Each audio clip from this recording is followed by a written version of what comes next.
Venezuela's economy is, by all accounts, failing. Decades of frivolous public spending, coupled with plummeting demand for its largest export, oil, has pushed the country into a full-blown crisis mode.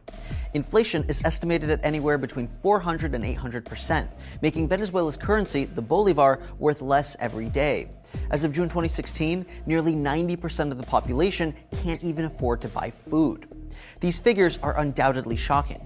So what is life really like for Venezuelans who are in the midst of this crisis? Well, since Venezuela began to spiral out of control in 2013, basic goods like food, water, and medicine have become increasingly difficult to find.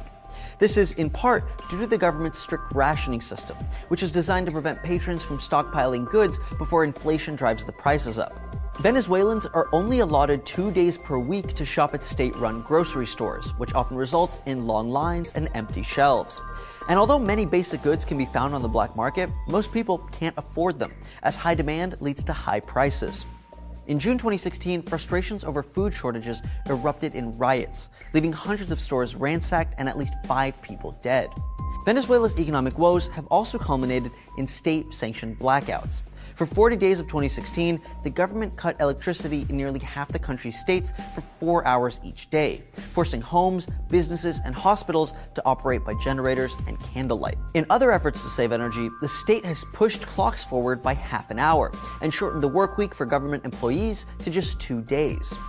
Even more flawed is Venezuela's healthcare system. According to the Pharmaceutical Federation, the country's medical facilities lack about 80% of the basic supplies they need to treat the country's population. That means many hospitals are not only without advanced technology like x-rays or dialysis machines, but also beds, needles, soap, and even paper.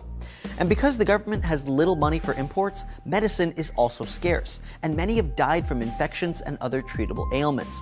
What's more, many of Venezuela's hospitals are quickly losing trained personnel, as doctors and nurses leave the country in search of higher paid positions.